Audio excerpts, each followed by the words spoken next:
چھوٹے سے قصبے ڈیری میں ہر 27 سال بعد ایک شیطانی مسخرہ واپس آتا تھا جسے مقامی لوگ پینی وائس کے نام سے جانتے تھے۔ پینی وائس کا سایہ ہر جگہ تھا اور ہر بار اس کی واپسی بچوں کی گمشدگیوں کا سبب بنتی تھی۔ قصبے کے لوگ اس کا نام لینے سے ڈرتے تھے مگر اندرونی طور پر سب جانتے تھے کہ وہ آ رہا ہے۔ اس بار 2024 کا سال تھا اور 4 دوست ٹامی، سارا، ایلیکس اور جل اپنی زندگی میں کوئی غیر معمولی تبدیلی محسوس کر رہے تھے۔ سب کچھ ٹھیک تھا مگر پھر ایک دن انہیں ایک پرانی خستہ حال عمارت کے قریب ایک سرخ غبارہ بندھا ہوا ملا۔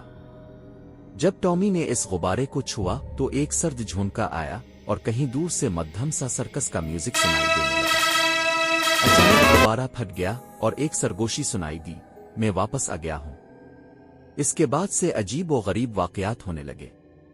ٹامی کو رات کو خوفناک خواب آنے لگے جن میں وہ ایک مسخرے کو دیکھتا تھا۔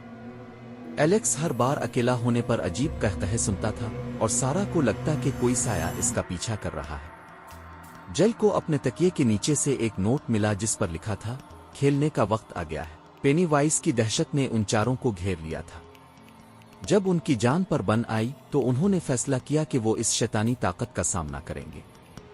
ایک رات وہ اپنے دل میں ہمت جمع کر کے سیورس میں اتر گئے، وہی جگہ جہاں کہا جاتا تھا کہ پینی وائس رہتا تھا۔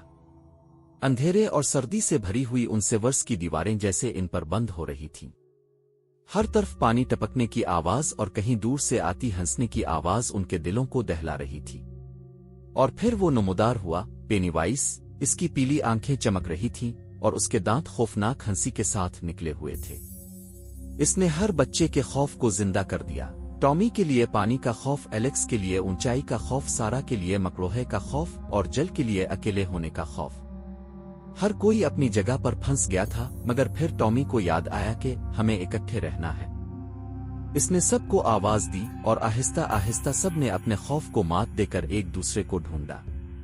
پینی وائس کی طاقت کمزور پڑنے لگی، اس کی شکل بگڑنے لگی اور آخرکار وہ ایک دھوئیں کی شکل میں بکھر گیا۔